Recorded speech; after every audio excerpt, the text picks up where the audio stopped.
moving, y'all.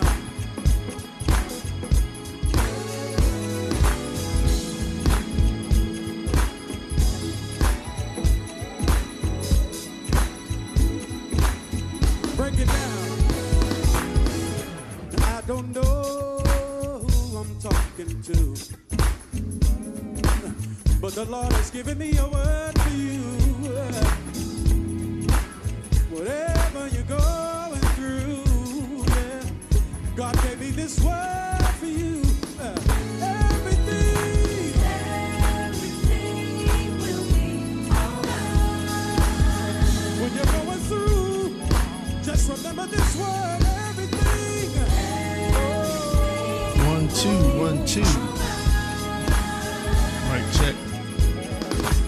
Now listen, everybody clap your hands out now this evening.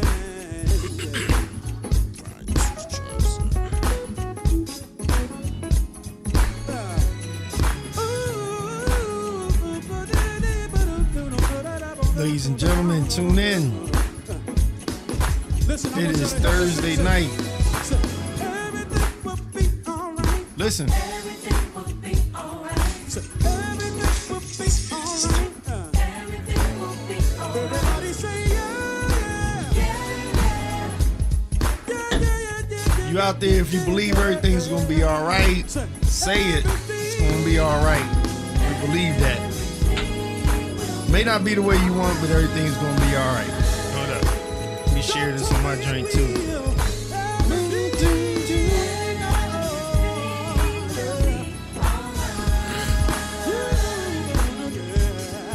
There we go. All right, dude. Thank you, sir. None other than Duty Pal. Everything will be all right. Listen, shout out to my cousin Daryl Robertson, who had his wife visit him with leather pants. Amen. It's on social media. If you know, you know. You understand what I'm talking about. The most hilarious couple, I tell you. But we praying his strength. Shout out to Daryl Robertson Jr. Big Daryl, we praying for your healing and recovery.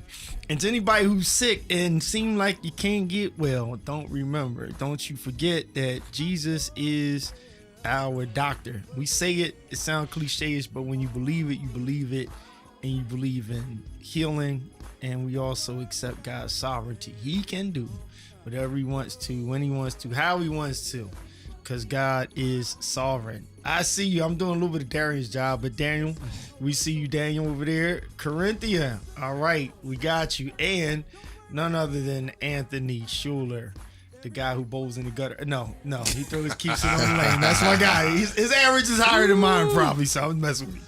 All right, Darian. Hey, I'm about to switch the cameras, but I ain't even really set them up. So I'm going to push a button real quick. If it goes on Darian, cool. If it's on anybody else, y'all got to take it over. Let's see. Okay, Darian got you. It got you over there. Yeah. All right, welcome back, everybody. Between Sundays, tonight is episode 48. Welcome.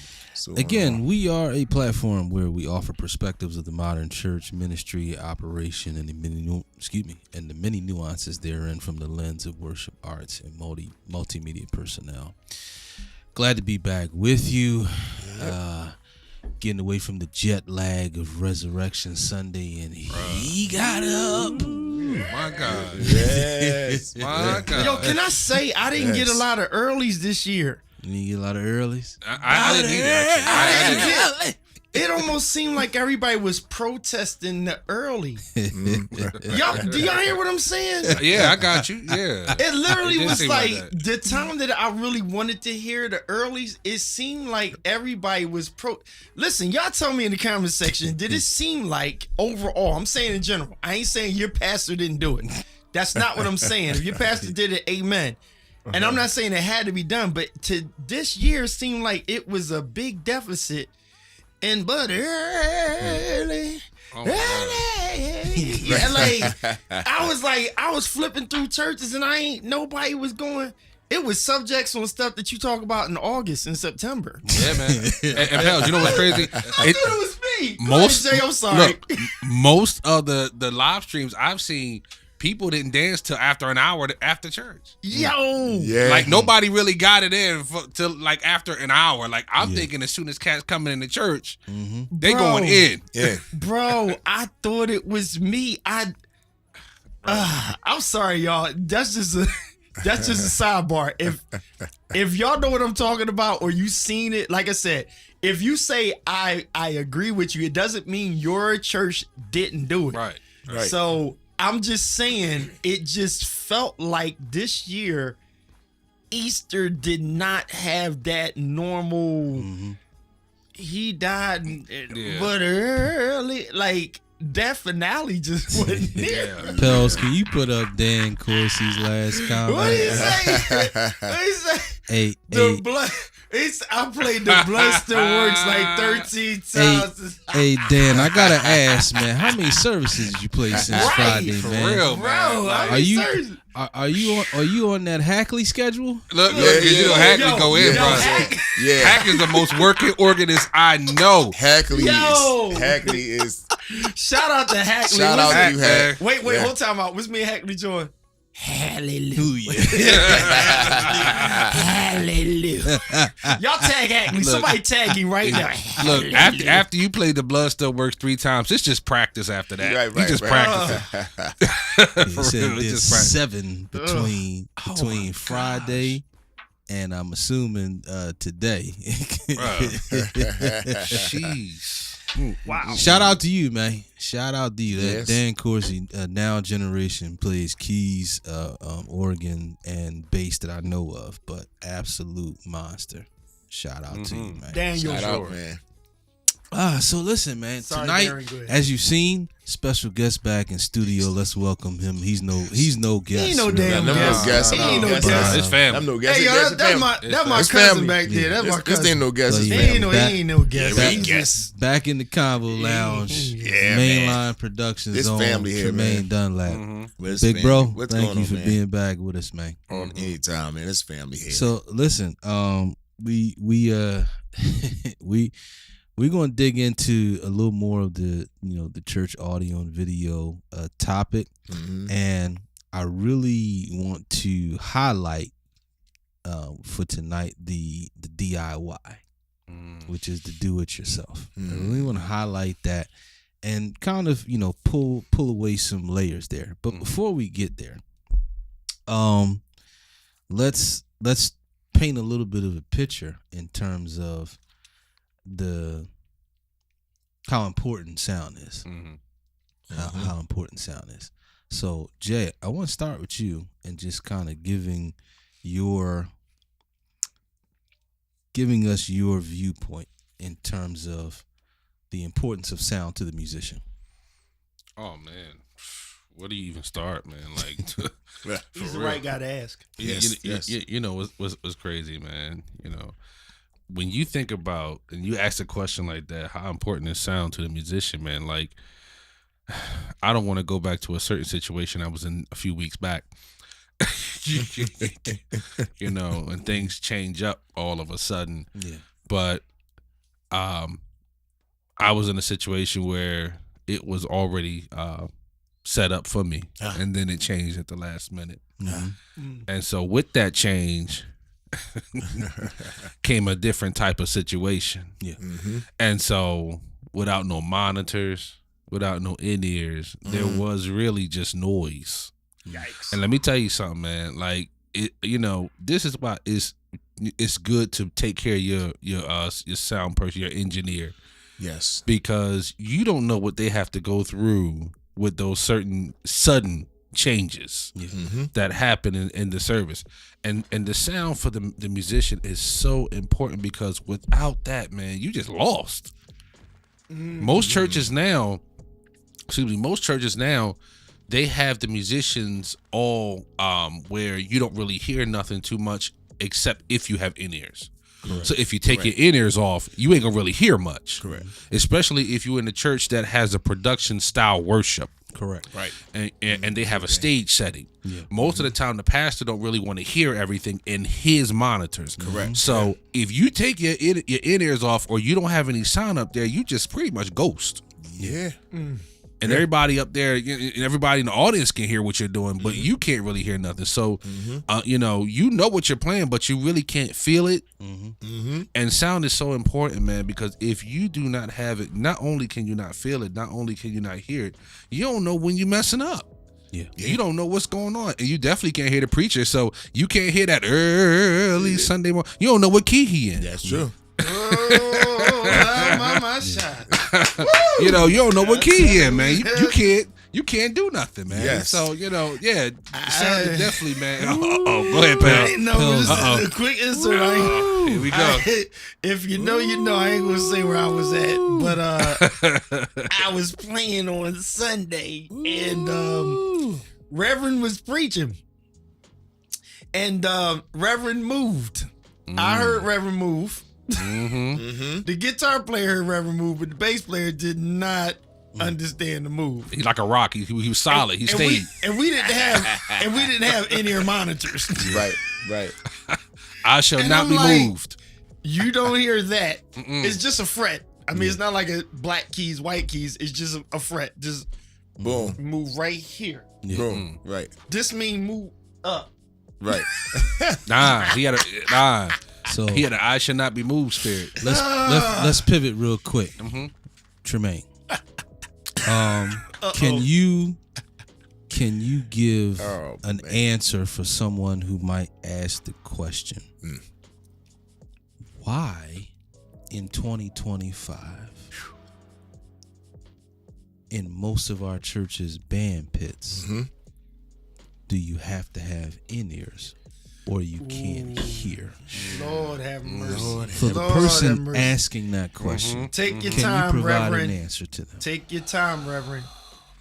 Oh, Sweet my baby Lord. Jesus. That's a Darian tongue. That's a Darian tongue. That's it. Sweet baby Jesus. Sweet baby Jesus. You know, I had one of my just you, Jay. I've just experienced this, and it's so tough when we are on the sound side, and we and it's our ministry on the music side as well. Yeah.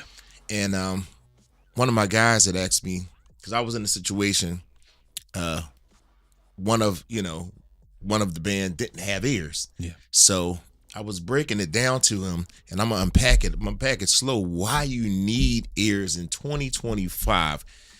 Communicate. First of all, it makes everything flow. It makes service flow better.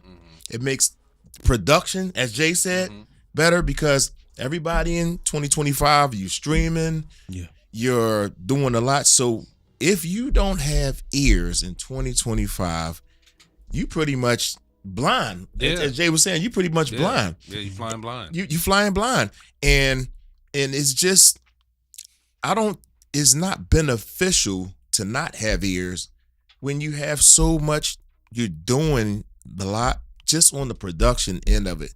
So in 2025, if your church does not have any ears, it's a struggle. It's already going to be a struggle. And I would definitely advise to listen, get in ears for, your band, and you're going to see it's going to have a much smoother flow on worship, communication with your praise team. As Jay said, trying to hear what key the pastor's in. I've been in services where we pretty much had to just break the volume down so low just to squeak to hear what key they're in. Yeah. But it defeats the impact of when the pastor's going in, like you said, he early, and you got to hit soft because you can't hear. Yeah. Hey, can I stack that? Go ahead. So here's my stack on this. I'm gonna do this. Keith Pelzer point, get in and out of it. Shout out Rob, I see you there.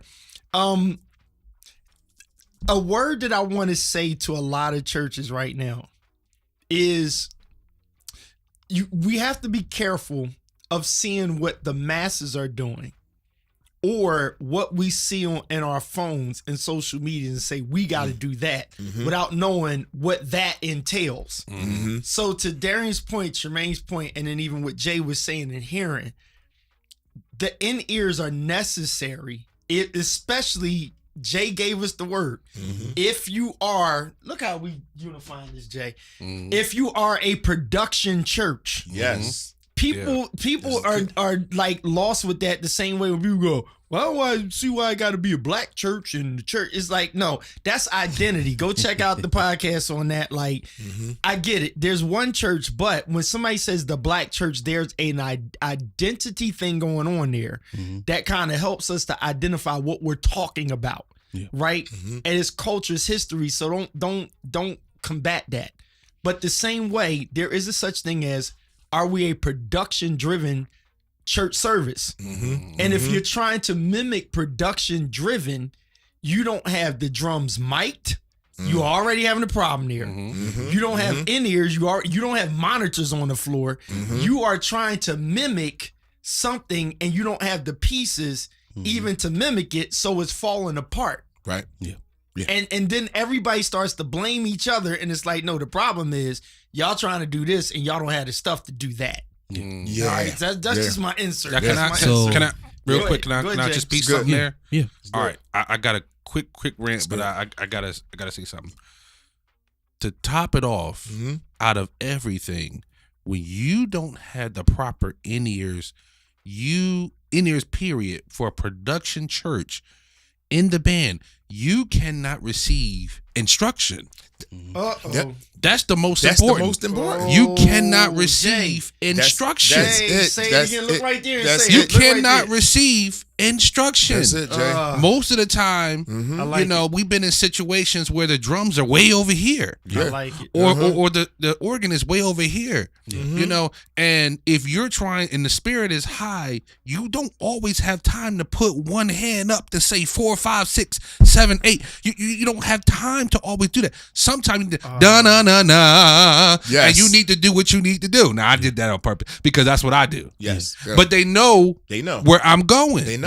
And sometimes I need to be able to say what I need to hear Jay, and not always Jay? put it right there. Now, Jay? real quick before I go go, for it. Go for real it. quick, 10 seconds. Please, churches, it is important for you to keep your Leslie where the organist can see it. That's another part of the sound. Jay, We need Pels, listen. we need an imaginary mic that we could just drop. Yeah, Jay. I can't express that enough. Please keep your Leslie. Please keep your Leslie where the organist can get a hold to it. It does. Okay, if we're talking about sound, I understand what what some people try to say. You put it in a whole different room and just run it like that. But it's something about when you can feel. When it's next to you and you can see it and you can feel that bass. I'm not talking about from the sub. No. No. I'm talking about from the Leslie. But like, actual. why are we Jay. having that conversation when Jay. the guitar amp is sitting right there? Bruh, Bass Jay, guitar Jay, amp The is bass sitting amp is right there, but the Leslie is in the I'm done. balcony. I'm done with it. I Jay. just had to bring it for a minute. You had to bring it. On top of that, too, Jay. Sometimes when they want to put the Leslie in the bathroom or all the way back there, Yeah. they want to because they do it. They do it. Help me out. I'm telling you, they want to put the Leslie in the bathroom or all the way. I got pictures where or all the way. May has receipts. May will have receipts. I That's got one thing. receipts. Shemaine Trust have me. receipts. I'm take pictures. I send them all the time because Oh my it God. blows your mind what you see. But My cousin will have I receipts. got receipts. Jay.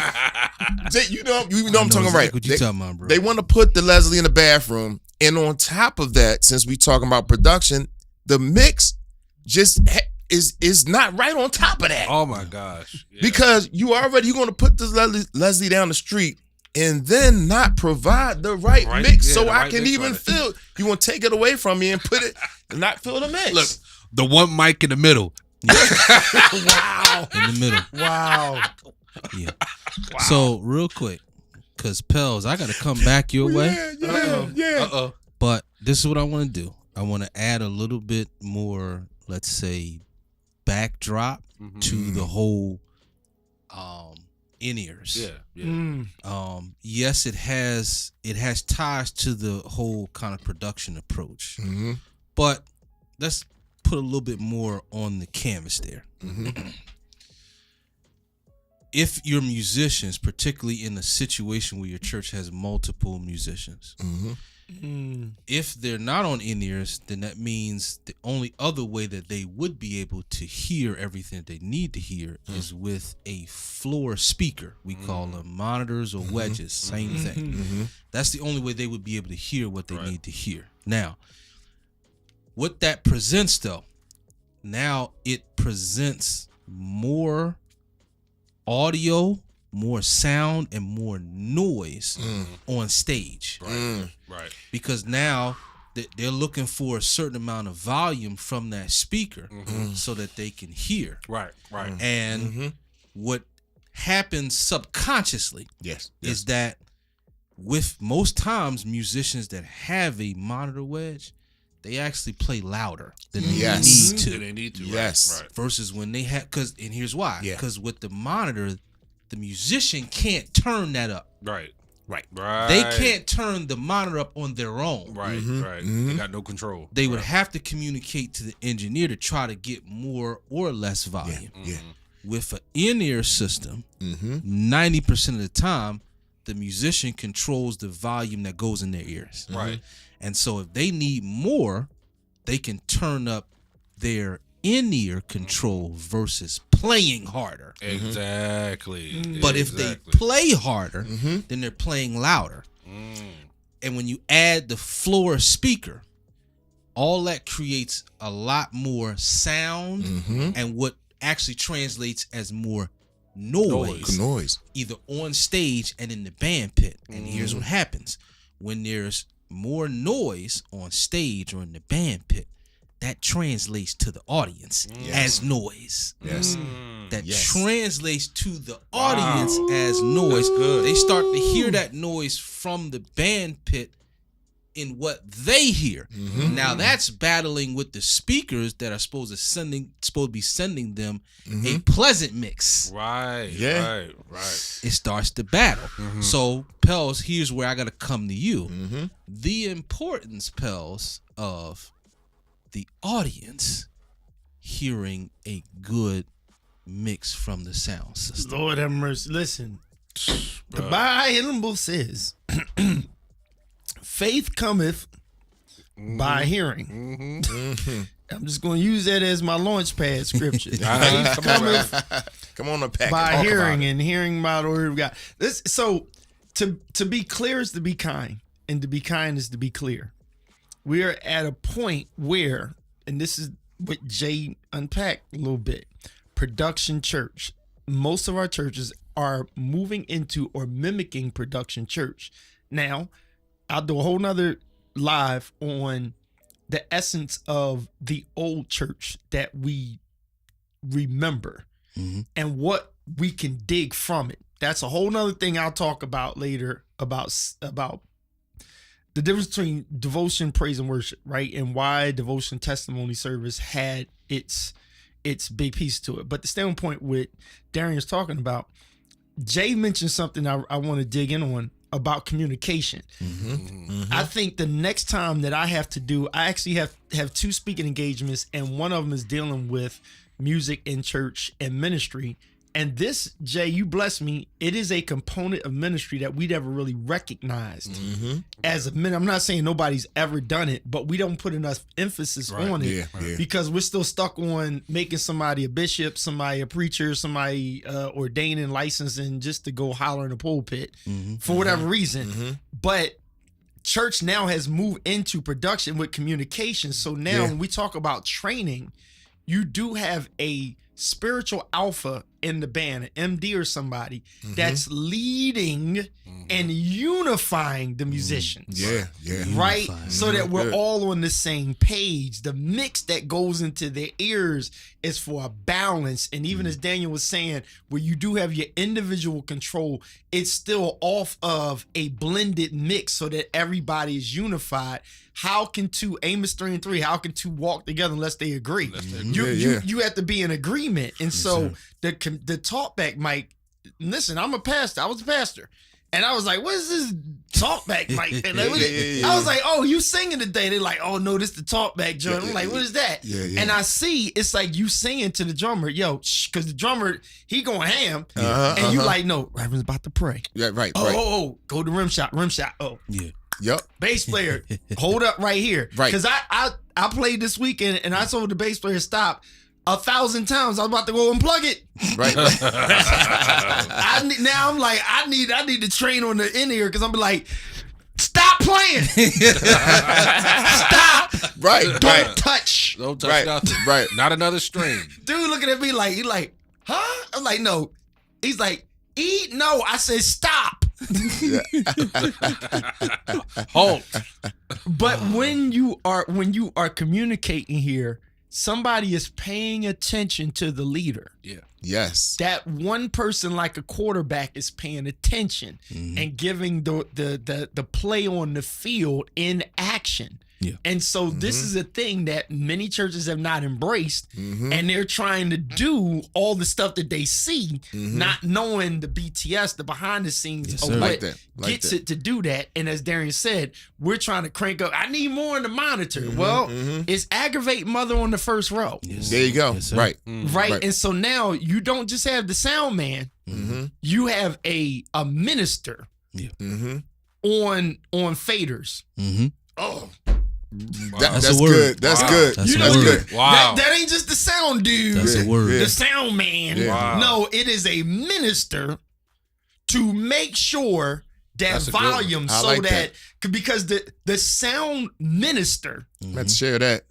has to pay attention That's a good to one. when That's good. Reverend gets That's good. up and say, "Can I get just a little more in the monitors?" A whisper. Only a whisper too. Can I get a little more? If I could just have. Shout out to Pop. If I could just have a little more in the monitors. Oh man. If you know, you know. So our sound system being so vital in vital areas, Yeah. in not only the music pit and not only on stage with those who are ministering with their voice, then obviously when it's time for the preached word, and then the audience being able to get something that is not only pleasant, but it adds to the experience. Yes. Yeah. If you did a poll,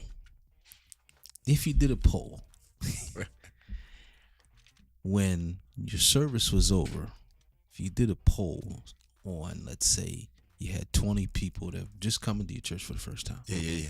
And after service, you asked them, could they give you 3 things that they either liked about the service or didn't like about the service? 11 times out of 10, sound is going to be Yeah. either on the list of likes Yes. Yeah. or Yes. the list of Oh, y'all responding in the didn't likes. comment section. What would y'all say? Yeah. It's high. It's high. That's true. The sound and how it either added to the experience Yes. or how it made the experience difficult. Yeah. Wow. And I had to segue that to get where I'm trying to get to tonight, which is, again, the DIY approach to building, configuring our church's audio and video systems. Now, let me start here, and then I'm coming to you, May. Start here. I'm not landing this plane to bash people who DIY. Now, please hear me. I'm not here to bash you. I am here to give you the information. Tremaine. So, and let me touch on something. We gonna unpack the DIY, right? Yeah. Let me just say something before we move from the in-ear, because I gotta share this nugget, because we just got finished talking about just before we leave that train pull off. But I just want to say, and I think Briz was talking about this. We were just various ones. We were just talking about this, how church is a great training ground for us to move on. I think last time I just talked to one of those guys, we were talking about that. But let me just lead us here with the in-ears. In-ears will prepare us all. It prepared all of us for church musicians for things even on the professional side. Outside of the church. But then I got to drop that nugget, because like I said, I believe it was Brian Moore I was talking about to the last time I just talked to him, because let me just share y'all with this in here. So I was sharing with one of the young musicians, if you do use church as your training ground, because all of us in here know you're not doing no sessions with just monitors. Who in here done sessions with just monitors in the studio? Nobody. My gosh. Okay, so I'm gonna share with y'all some nuggets. And I was sharing with the guys, I said, when you look at that, most of your concerts or tours, you're not doing it without no in-ears. Mm-hmm. Who going around yelling around stage? Right. Nobody got no So time for that. look at all of the, just before we go and unpack this DIY stuff. So church musicians, I was sharing with one guy, because he do not use in-ears in church. And I said, you are hindering professional calls from coming your way. Oh, make your argument. Wow. You are hindering professional calls from coming your way. Because, and that's the truth, because if you unpack and go through each of the areas, you are not doing none of those other jobs without ears. That's all I wanted to say, just to share with y'all before we move on from that. Yes, sir. But so DIY stuff. So your question was, why is DIY? What are we unpacking here? So I would say let's start with kind of the pros and cons. Oh, all right. So now, or let me start here. Let's start with, and that's pretty much the pros, but why many take the DIY approach. Ooh, okay. Let's start there. Why many take that approach? You want to hit it, bro? Yeah, I'll take it. Now, I've had these last couple of weeks people approach me with with quotes, or me and Darren, we do a lot of walkthroughs and things, and I'm gonna say the main reason why a lot of people do their own DIY approach is because they don't plan out a good strategy for what they're trying to achieve. That's the main thing. You got to sit down and see what you're trying to get done with the space that you're in. And I don't think Jay, they don't take account to the whole plan that they're trying to do. And then once they do plan that out, we were just sharing this when we just came in before we went on air. Just said, when we get calls to say, hey, look at my space, Darren, look at my space, Tremaine. I said, the first thing they need to do is just add up what you're trying to do, and you'll see what that budget is right there. Yeah. And sometimes when they get to that number, it's kind of maybe they didn't prepare for that number. Correct. Because there's going to be a number that's going to have a comma, and sometimes people want numbers from us that's without a comma. So that Comma and a curse word. comma and a cuss word. Right. Now, I'm talking about just the equipment alone. Alone. So when they see that number, they kind of say, I can do this myself. Yeah.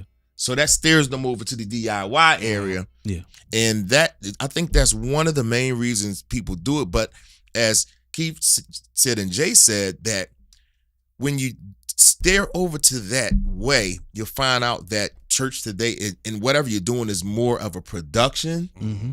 And then, so you end up needing professionals to come in to tweak. You have just a lot of stuff and gear. Yeah. But it really doesn't matter if you don't know how to put it together and have engineers. So I think the main reason why people go to that DIY thing, and I had someone said to me many different, variously, like, Tremaine, we went through many different people.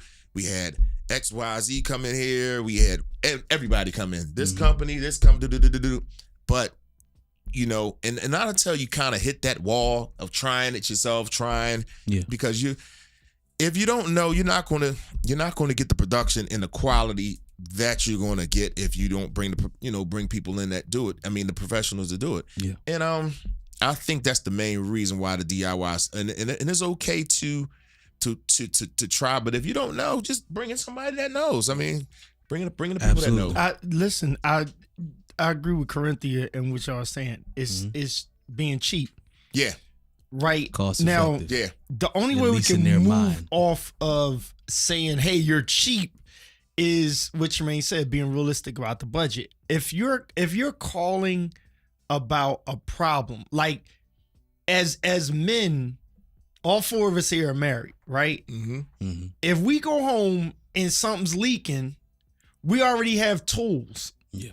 Mm-hmm. We already have an idea that we're going to look at the pipe and be like, that's a call or it's a trip to Lowe's or Home Depot. Right. Yes, sir. Right. Right. It- That's and good. it's like if we like if you're looking at the pipe leaking and you call the plumber, you're basically saying you have no idea how to do it yourself. So then when you call the plumber first and they come and they tell you a number that scares you or a number that you like that make you cuss, now all of a sudden you want to DIY. You want to do it yourself. It's like if you wasn't doing do it yourself and assess that you can or cannot do it yourself at the beginning, if you call and say, I don't like my sound in here, or we need to upgrade this sound, there's a problem. Well, if you call somebody, that means that you had no idea doing it. Then the mistake that people have is you call the professional that knows how to do it. You pimp them for the information. Then you try to undercut them. And here's another category. The idiot that'll do it and take your money and don't know what the hell they doing. Yep. Right. I just said something. Right. That's included in do it yourself as well. It's getting a knucklehead that don't know what the heck they doing and just take your money and jack your system up. Translation. Translation is that sometimes our intent with DIY is misplaced. Our intent is to get the best for the least. Yeah. There's nothing wrong with having an intent of being cost effective. Right. But I believe it's very different That's good, D. being cost effective versus trying to get the best for the cheapest. Yeah. I think those are two very different intentions. So wait, let me put you guys on blast. Yeah. With your companies. Shout out to Mainline and Decibel Group. So here's the thing. Do you guys assess and offer the low end package that you would not recommend, but that's workable? And then here's what I recommend. And then if the budget allows, I would highly recommend this. So to me, there's I wouldn't do this. Right. But if you want a tight budget, here's what you can do right here. Because what that does is that saves people from leaning to their own understanding. Yeah, So your disclaimer directing them on, hey, I wouldn't get a Mackie board. Right. But if the X whatever the end thing is too much of a reach for you, and that's my recommendation.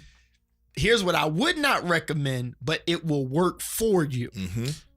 You know, do y'all do packages like that? So hold on to that question. I want to set up your answer.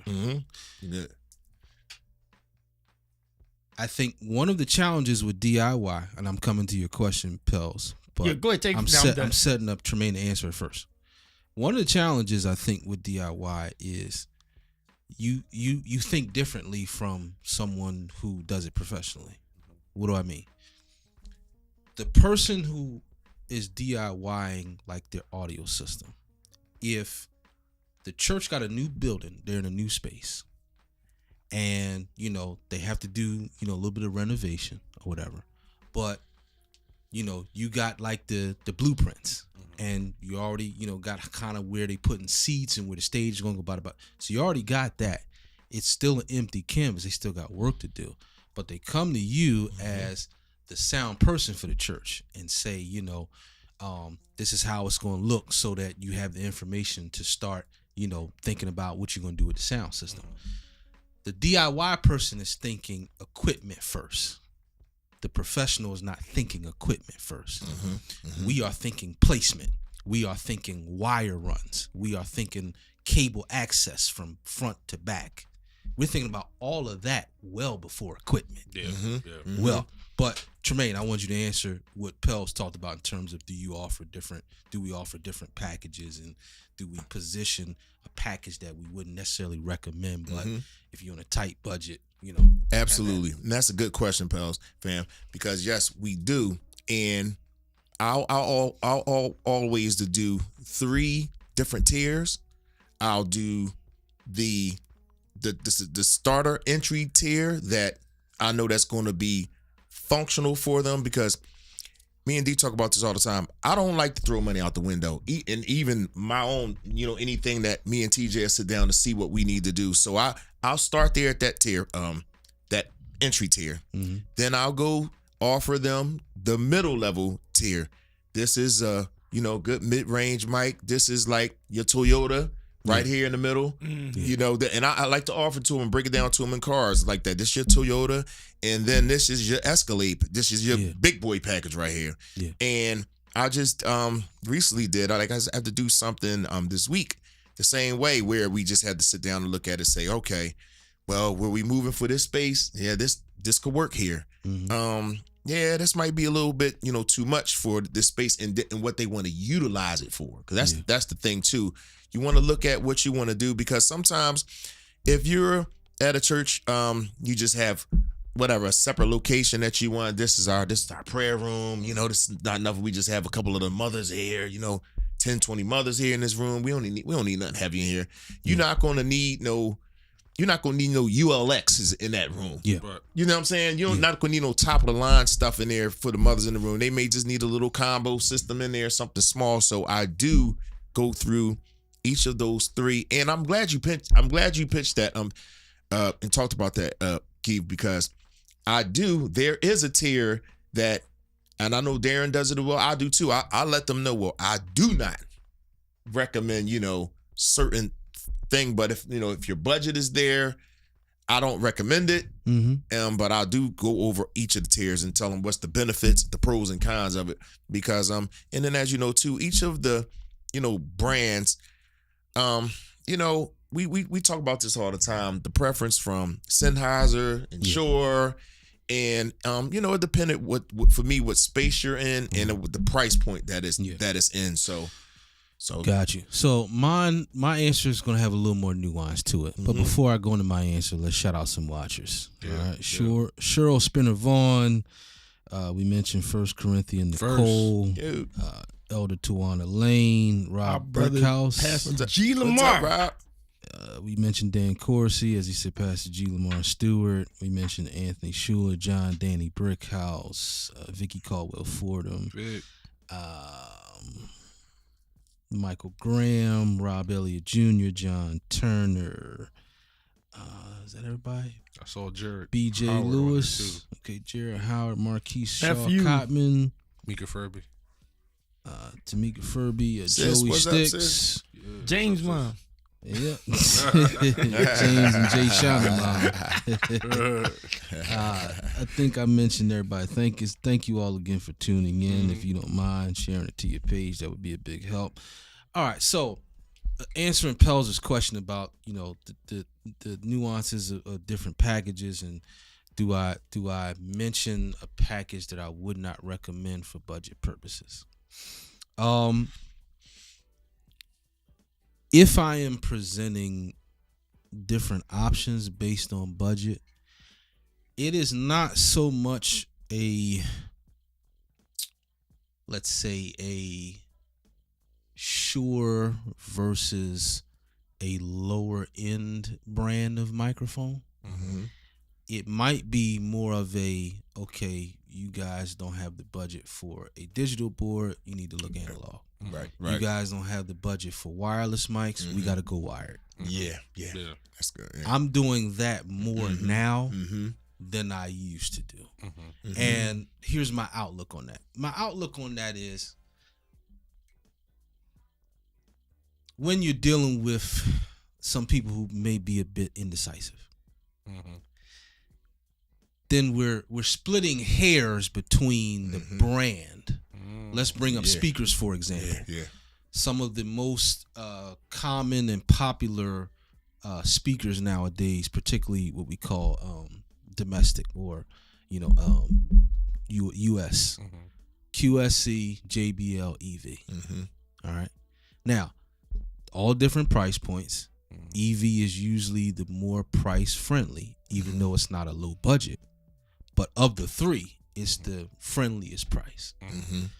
But what I have found with some indecisive people is we can get into kind of a splitting of the hairs, and that could morph into just inconvenience. What do I mean by that? Let's say they go for the JBL, which is like that cost is in between EV and QSC. Then they get it and they're like, they're good. Then 3 weeks later, you know what, man? Yeah, I think we overspent. Can you take these back and give us the EVs? Damn. Wow. Then put the EVs in. You know, they good. They don't seem like they got the power to JBLs. Can we get the JBLs back? And see, that's where we're just we're throwing away time now. Yeah. We're throwing away time Yeah, now. yeah. So I have learned to lean more to, okay, based on what you're comfortable spending, I recommend this package. Right. I recommend these speakers. I think they would be the best for your space, for your needs, and for your budget. Versus kind of the good. option of, you know, well, I can do you a package with QSCs or I can do you a package with JBLs. And again, I've learned through my journeys in business to just kind of do certain things to prevent, you know, that indecisiveness from starting to just kind of eat away at your time. Right. Yeah. This is what we Because offer. because obviously we both want to be a resource and a help to churches, to the faith-based community. At the same time, we got to spend our time wisely. Yeah. Yeah. That's we, good. We got to spend our time wisely. Yeah.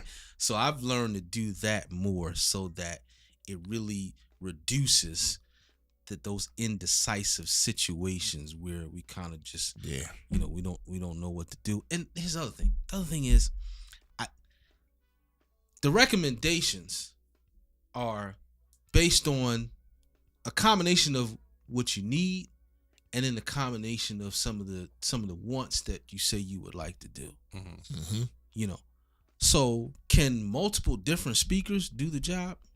Absolutely. But it's up to the professional to say, I think this speaker best fits you. Best fits the sound that you want. With JBL, I think for the most part, most of their lines fit DJs better.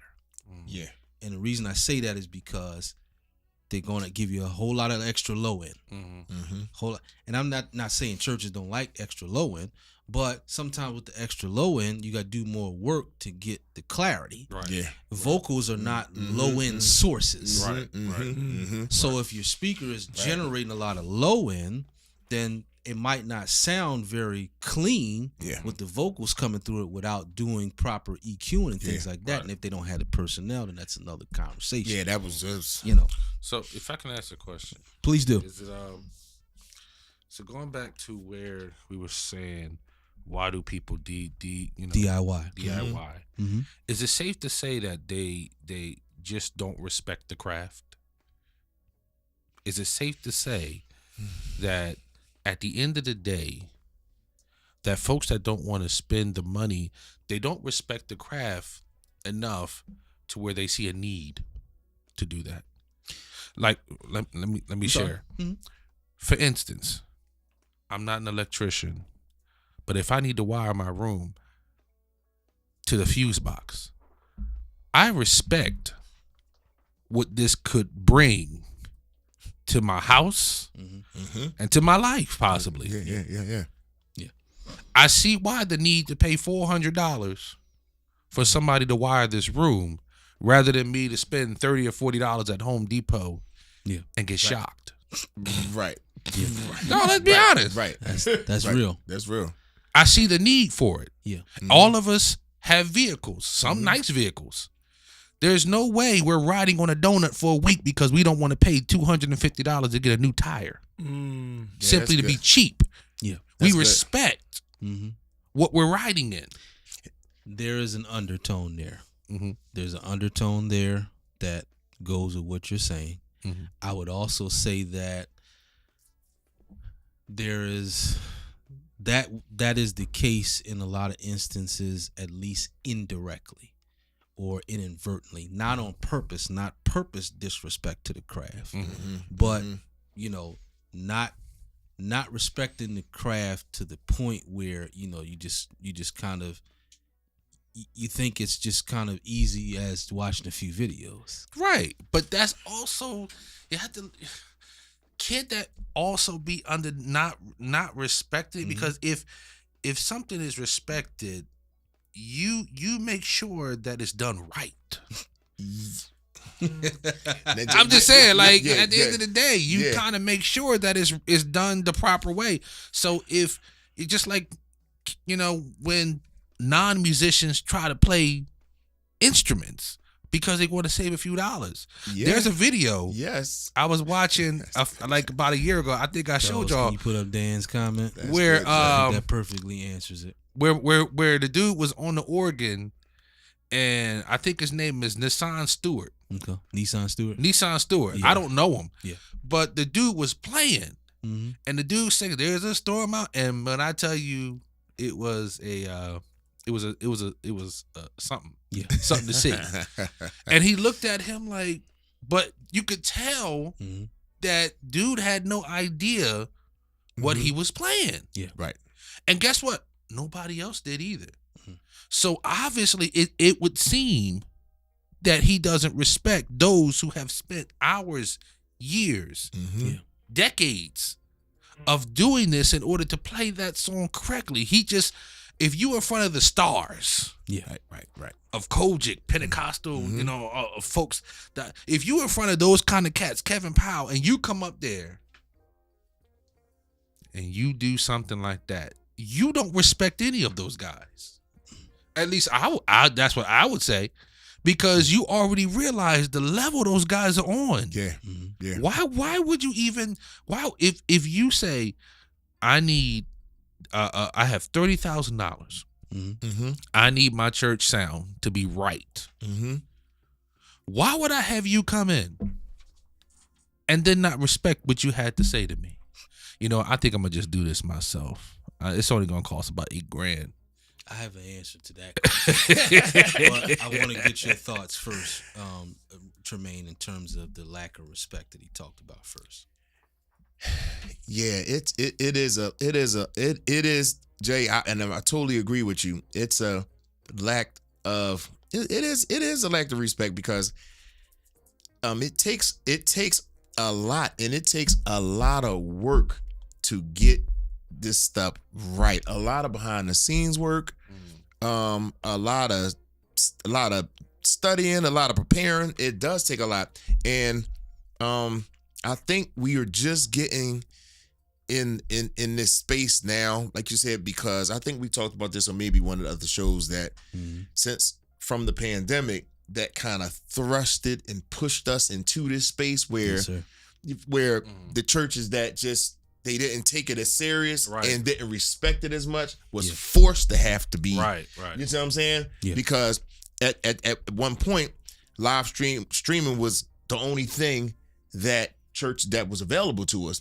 So that really shined the light on, you were able to see the difference from just your regular phone stream, because there's a difference listening to a phone stream and you listening to the mix in the room from then a clean, direct, great mix. So Yeah. I think that forced us there, but I think, and I know a lot, haven't just respected it, what it takes to get there, because, you can, I've spoken to various different ones that said that, I know Darren got many calls. I got many calls that said, listen, man, we've been trying this for a while. Yeah. We done tried A, B, C, D, E, F, and G. Well, hold on, Jermaine. What's the big deal, man? You turn the thing on. You put the input Yeah. to that, to put the output of the thing to the input yeah. of the speaker, Yeah. and turn it on. And It turn should work. And turn it on. So watch this. Going back to, you said you got $30,000. You want your That's good, sound Jerry. right. Mhm. Why wouldn't you respect? Why would you bring me in and not respect what the professional had to say? Right. You don't even respect your own money. Because the perspective is, it's my money. Hey, Mm. Can I tell y'all what a big problem is in many cases? Right. I just want to educate folk that keep getting duped by certain ministries. Ain't it strange that the ongoing YouTube thing is about prosperity preaching, right? Mm-hmm.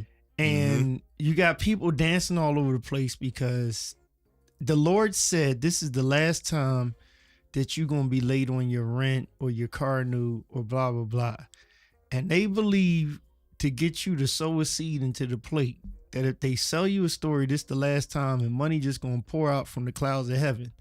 But then when it comes down to having a great sound system, there's some kind of lack of faith that if the professional, as Jay saying, that you respect, comes in and says something that you didn't understand.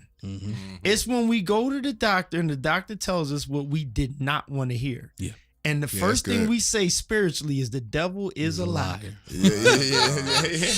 That's faith. That's good. Right. So good. if I get one of these professionals in and say, I know what I want. I need better sound. I need every preacher, pastor that stands in my pulpit to say these mics sound good. Yeah. When Tamika Furby come or Jay come in and sit on that Hammond or Troy Chambers come in, I need them to have a plug-in for the headphone for the mix and put it on. When Brian Moore or John Roberts or Spanky or Trey, whoever come and Lil Daryl come sit down, that's faith word, come and sit down on the set, they need to have, they don't just need a shield. Right. They don't just need that plastic shield in front of them. Just put it there because to put it there. Right. The drums is mic, and when somebody watch you online, they can hear it and say it sound good. Now, the number for that might be like, whoa! I need you, trustee, Reverend Deacon, to say the devil is a lie. But we got faith. We got faith. The size of a mustard seed, rather than challenging the professionalism. The professionalism got receipts. Another mic drop. Because I done preached in 5 different churches that I was like, ooh, I felt like preaching. Yeah. And they said, why, Paul? I said, this sound system is amazing. Right. I said, I don't know what it sound like to them, but for Up me, here? standing here, I felt like make me want to holler, throw up both my hands. I was feeling. Listen. I went to a church. I'm just going to leave the name out. I'm talking, it's Echo City technically.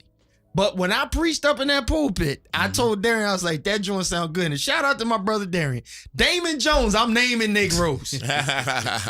Dr. Damon Jones at one of the worst audio sounding rooms on that side of Drexel Hill. Darian mic'd that room up.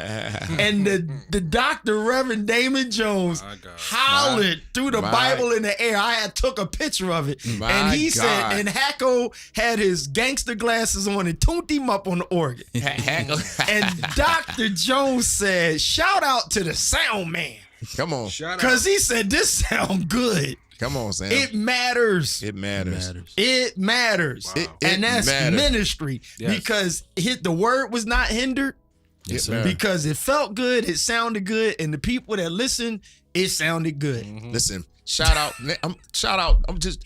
because actually that's our guy. It was Brickhouse birthday this week. But shout out, happy birthday to you, bro. Brickhouse. But happy birthday to you, bro. I think it was yesterday. Yeah. But shout out to Rob that, he said to me, when, as Keith said, when you get that and you tell the sound man every now and again, he said, man, Tremaine, he's like, man, bro, it feel good in here. Yep. We talked about this even at church, in a church space. We was at the Keswick space. And he said, man, Tremaine, it makes you, and Jay can attest to this, it makes you want to get in your space and zone when the sound is right. Yes. So shout out to you, Brickhouse. We talked about that, and we talked about understanding from our side, from what we do on the music side. I said we can relate to what that is for me and Darren and them on the sound side. Like I know how frustrating it is for your sound not to be right, vocally and musically. You in a frustrating space. So what Keith said is right. Absolutely. If your sound is right, that's what you're going to get. And that's at the end of the day. I like what Darren said. This is ministry right here. It's ministry that we do. We not doing it. This is a part of ministry when you do this, because this is actually the cherry on top. Listen, if the sound is right, it's right, and the room gonna be right. Everything gonna feel right. You're gonna be able to minister, be in your space, in your zone, and when it's not, it's a long day. Dude, I've seen churches mimic. Shout out to the churches that, listen, y'all. Keith ran again, Vicky. I'm sorry. Listen, I'm playing for churches and I'm laughing inside. I'm like, Lord help me. It's from the bottom of my heart. I'm like, Lord help them. They pride in saying, and now we're gonna bring up our praise team. Mm. And I'm like, we subscribe to so many things, but the fundamentals we miss the move. Right? It's when churches would say, hey, we're going to do the offering before the sermon, or then it goes to after the sermon. Yeah. Then there's announcements at a certain spot. We follow many things, but we don't repeat the right things. And like now, we should have prayer. I'm not really a prayer warrior person. I believe prayer is prayer, right? Yeah. I guess warrior means, I pray a little harder than you, so God hears me more than he hears you. Sorry, that's the Keith Pelzer rant. Don't knock me off. I need all my prayer warriors. No, Oh, God. I just need somebody to pray. I don't need a warrior. Like, I mean, you know what I mean? God's going to hear the little humble lady across the street too. Absolutely. Just go Right, ahead and right, whisper right. a prayer. That's why we say whisper a prayer. Whisper a I prayer. don't need the tomahawk prayers. Just whisper one. God will hear ye. Yeah. But I'm saying, but it's interesting how much we try to mimic other things, but we don't have the faith on this. Y'all open up something big where the enlightenment now is, it is a ministry. Yes. I've watched these guys transform. Shout out to the pastors of the houses of worship that Decibel Group and Mainline has been in. But I've literally seen shifts by really paying attention to the ministry and sound. And Jay so eloquently put it of how it affects a minstrel like himself. Yeah. Jay is a monster on the or like I love all y'all that I mentioned, these three guys here, including so many, it's too many to name. And like I would just easily name Troy, but then I'm sitting here looking at Brickhouse, like he just will amaze you. And especially on the piano. Like I'm not saying he don't play the organ, but I'm saying it's sometimes he's in a zone on that piano that you like, wait a minute, Yes, you know, and you saying that the same way you say E-dub, you know what I'm saying? You're like, yo, facts. and then you be looking at him, you're like, yo, we got so much talent, but when these guys are comfortable, that the drummer hears me, I hear myself, the singer hears me, the people hear me. Listen to this. The people in the congregation need love too. And as Yeah, I like that. leaders, we got to care enough about the souls that the hearing is there. So it's not just about, make sure my mic sound good. No, Reverend, make sure your mic sounds good. But these guys are trained in making sure your mic sounds good to you. But if good to you is, but Oh, God. that's not working for my mama sitting on the third row. Right. Yeah. And that's what these professionals take care of. Let us find the balance in this. Since you insist on doing this to your mic, then we have to adjust what we gonna do. And That's how I be. That's how I be. that's a lot of bass rumbling. Right. Yeah. So they have yeah. to tweak that, and then there has to be another anointed bishop that controls how it goes through the internet. Listen, In that. Yes. And people, we do have to jump forward, right? I like And it is a thing. It's maybe some of us didn't see this coming, but it is a ministry. So you want more membership. You want to bring in people a certain way. You can't skimp on that quality. And to me, there's a more emphasis needs to be put on sound, because some of the musicians, churches that are looking for musicians and singers and stuff, when they finally decide I want to choose somewhere and I feel like the Lord's sending me, you don't want that to be the obstacle that they have to put up with, and you promising them we gonna get it right. It's 3 years later, you still ain't got it right. Oh my Lord, that's No, good. get it ready, prepare ahead of time. Yes, sir. Right. Yeah, that's good. And get on the pathway to get it right. That's my little rant. Sorry. So, Tremaine, let's have a little fun. And Jay and Pell, you might have to excuse us for a few minutes. y'all That's all right. While we talk a little audio. That's all language. right. That's all right. Now, before we get there, the pros of DIY, or the let's say the positives Mhm. of DIY approach. Potentially, it's cost effective. Yes. Yes. Potentially, it's cost effective. Yeah. Yeah. And again, I said this last time you were here. I said, the very small churches, Mhm. churches just starting out, even like sometimes the mobile churches, I totally support the DIY approach because many times they don't have the same needs Right. of churches that are slightly larger, and maybe they're closer to that production frame. Mm-hmm. So in those instances, I totally support them doing DIY. Yeah. Because again, usually in those instances, they're not micing instruments. They don't need direct for instruments. They just need mics for pastor, and a few of the singers, and then everything else is kind of acoustically done. Right. Now, the cons or the negatives of the DIY, there's a few, but I'm just going to name the one that really encompasses all of them. You don't know what you don't know. There it is. Yeah. You ain't lying You about that. don't know what you don't know. Let me demonstrate. RCA, 3.5 millimeter, 1/4 inch TS, Mm-hmm. 1/4 inch TRS, XLR, Speak On, Banana. I just named 7 different types of audio cables. And I know that sounded like Taiwanese to most people. I knew like 2. What? It's what? Yeah. And so 7 different types of audio cables. That's not all of them, but 7 different types of audio cables. What are they for?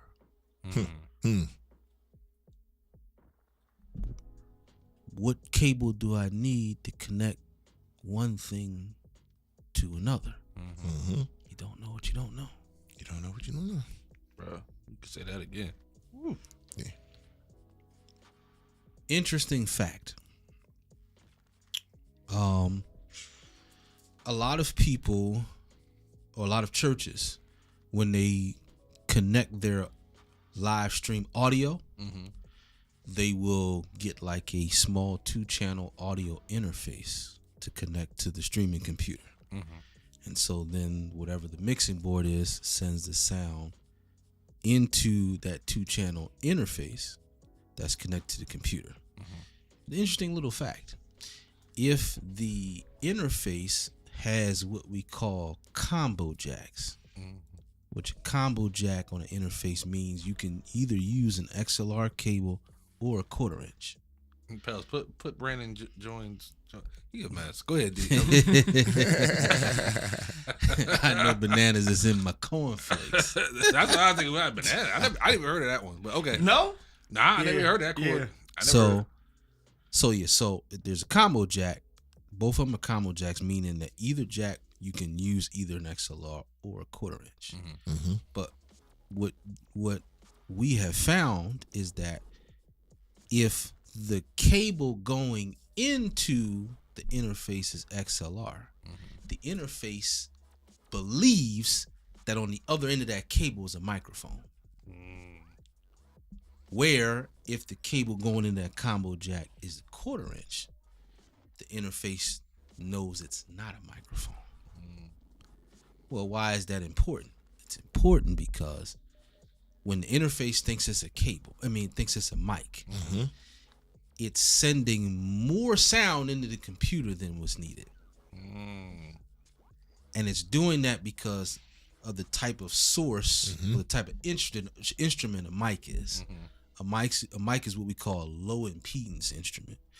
So that's why we need to plug the mic into an XLR port so that it gets the same level as an instrument would get.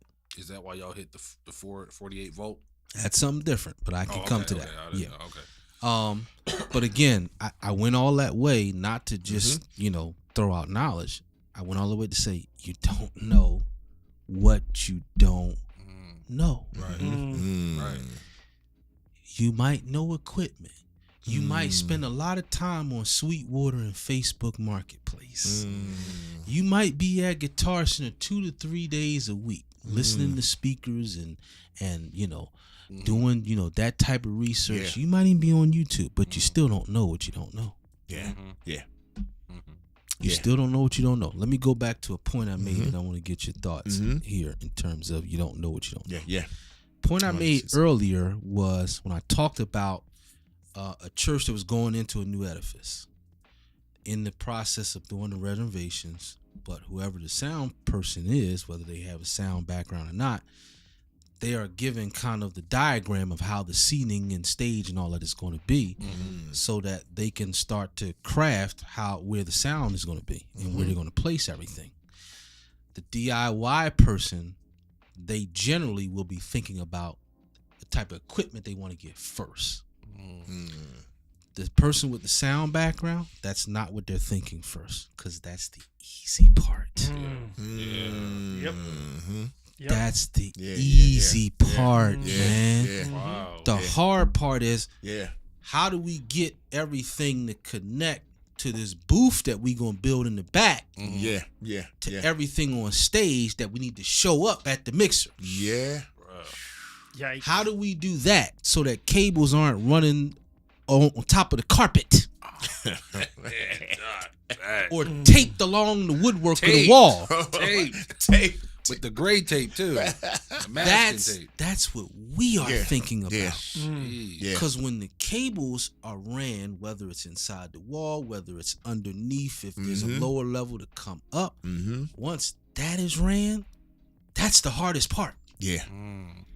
That's the hardest part, is getting that cable ran and then understanding how we want to divvy that up so that we have enough places on stage to plug into.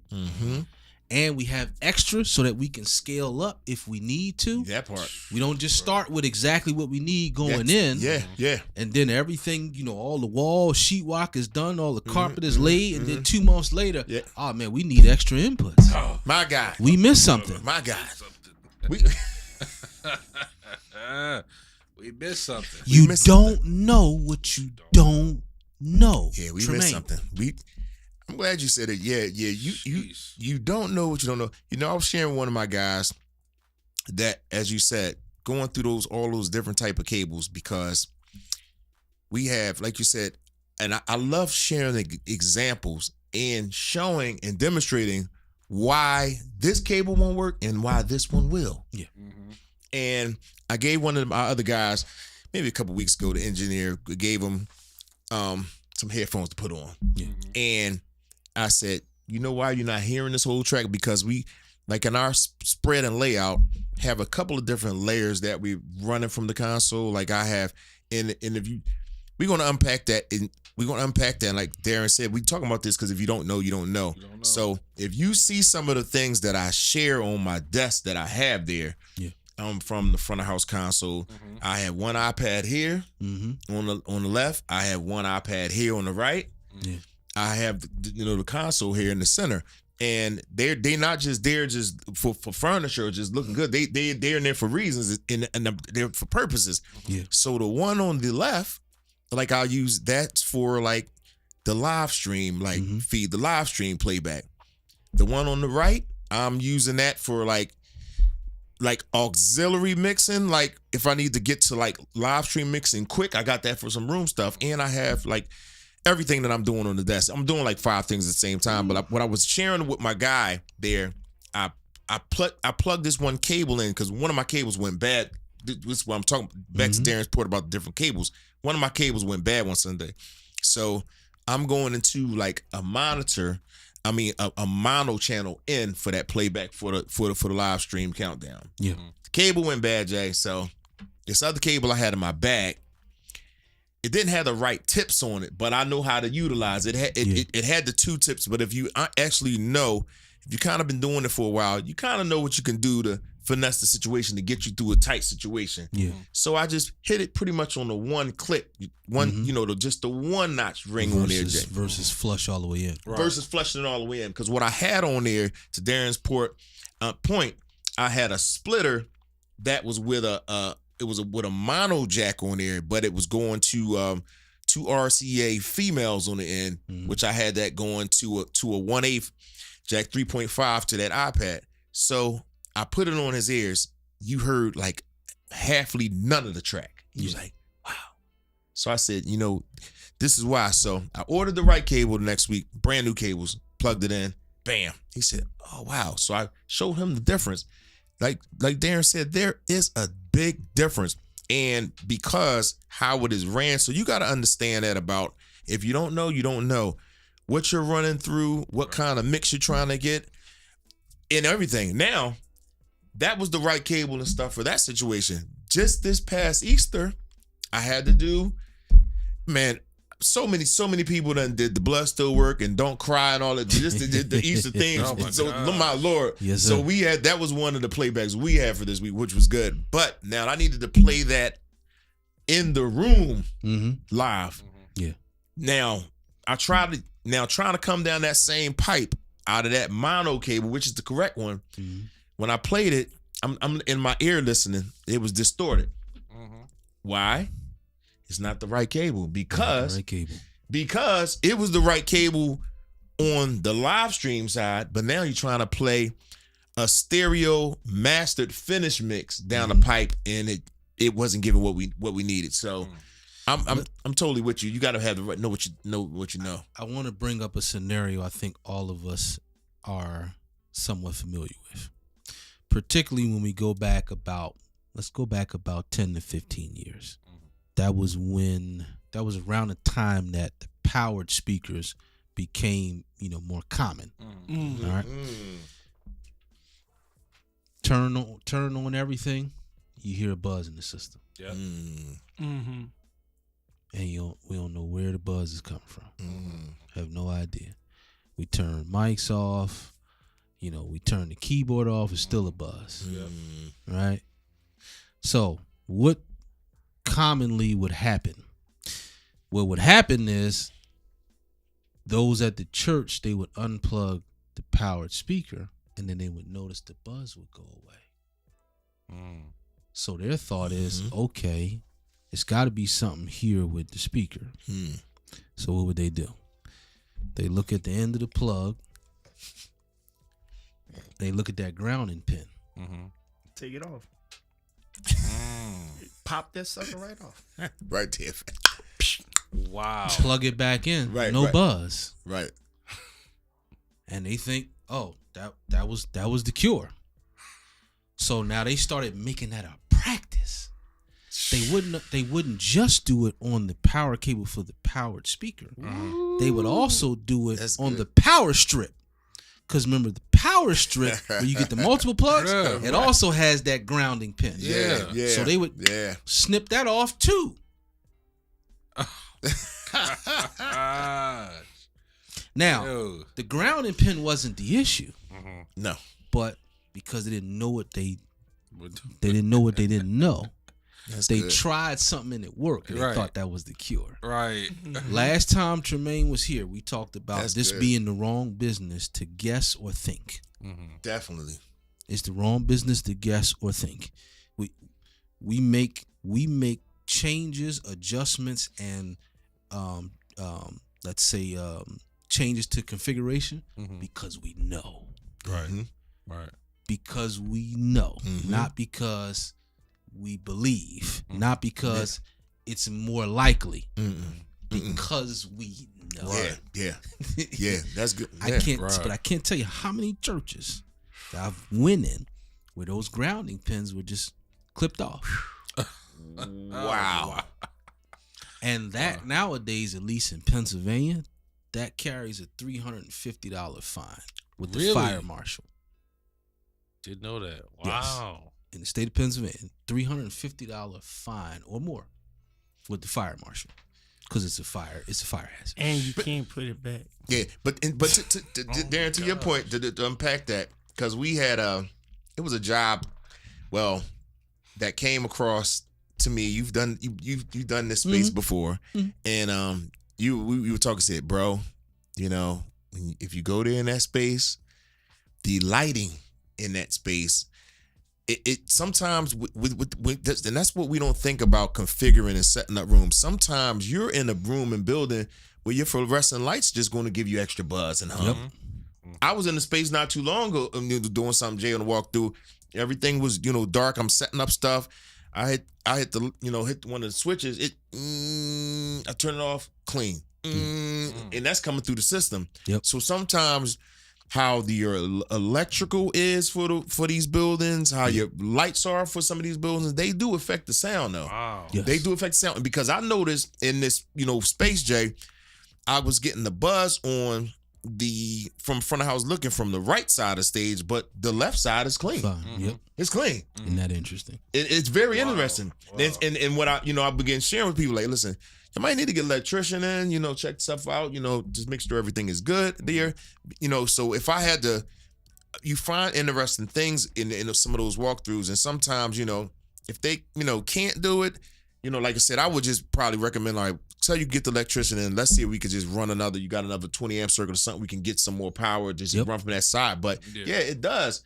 It does. But like Darren said, just people just pop off, pluck them right out of there. Oh my And gosh. I've gone to church and I've trashed them, particularly with like the power surge strips or the power strips. Yeah. Oh yeah, I've trashed them. I've told them, okay, yeah, this is trash. Unless you want to be fine. Right. I'll tell you. I didn't know that was wow. This thing. Jeez. But yeah, you don't know what you don't know, and You don't know. And a lot of times in those cases where that buzz is when you plug in the speaker, it's one of two things: it's the wrong cable somewhere, or the problem is that where the speaker is plugged in at, it's on the same circuit as where the mixing board is plugged in, and the circuit board doesn't know the difference between the two.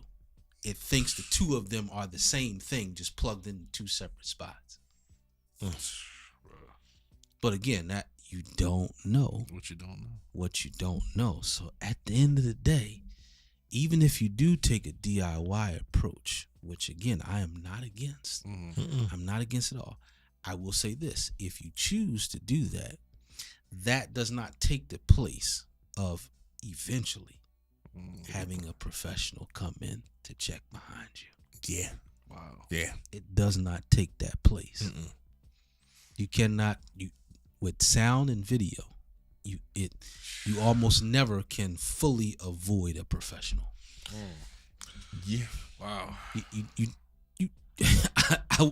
I wish I could say it another way. Yeah. But you just you can't.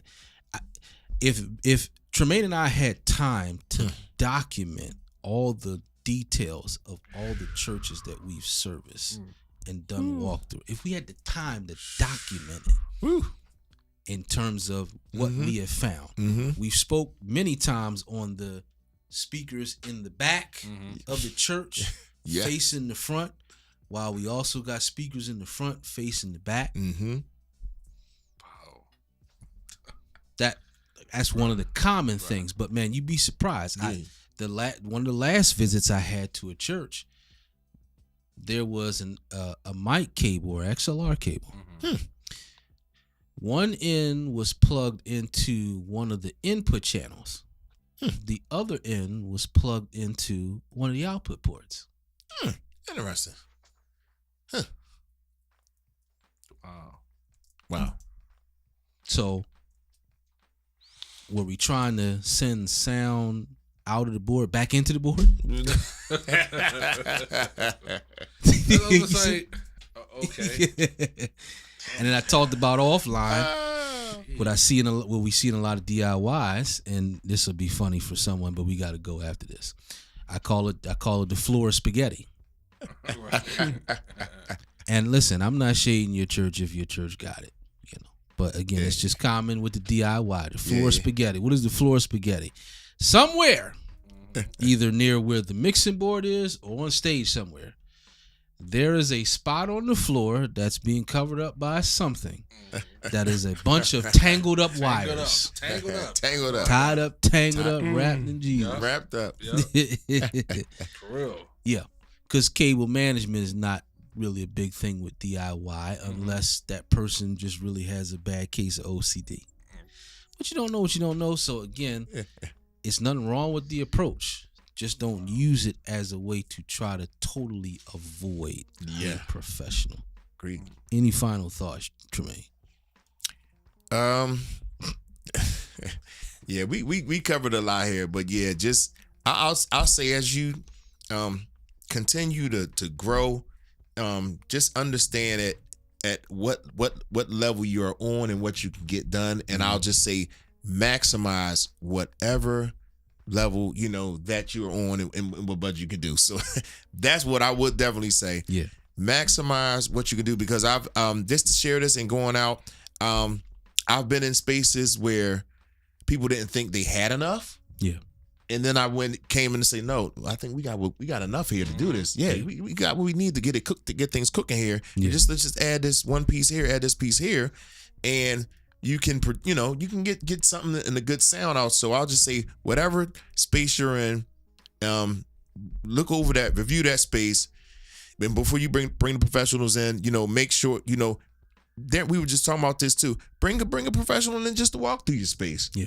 Just to look through your space and say, hey man, look at my space, see what I have, see if this stuff can work. Because sometimes you do have enough there to do it. But, and I know you said this earlier, the other piece, which is a whole nother conversation, that after you do have that, whatever you are working with, you do have to end up getting, even after the professionals come in. We were talking about this before we went on. Yeah. You got to get your your personnel up to work with what you have. Because sometimes you can bring the professionals in and you reverting back to what it sounded like before the professionals came in to tweak it. Yes, sir. So that's a whole nother next episode. Absolutely. So next episode. So yeah, that's all I Absolutely. say. Just understand what you have and try to maximize that what you have. And yeah, that's it. Some more watchers. Reverend Brandon joins. He said I'm meddling when I was talking about that floor spaghetti. Francie Boulware, Cynthia Newkirk, Teresa White, Dr. Chandra Jones, Tanique Gentles, Sway Booker, Greg Brown Jr. Thank you all for tuning in. We getting out of here. Tremaine, thanks again for coming back. It's family. It's good here, man. The importance of sound, not only to the music pit, the singers, Yes. to the pastor, but also to our target audience. Yes. The importance of good sound. And you can get there by DIY. Yes. You just can't DIY with totally avoiding the professional. There you go. Thanks again. We getting out of here. Co-host D. Brister, Jay Morris, Rev Juice. Yes, sir. Yes, sir. Take it easy, y'all.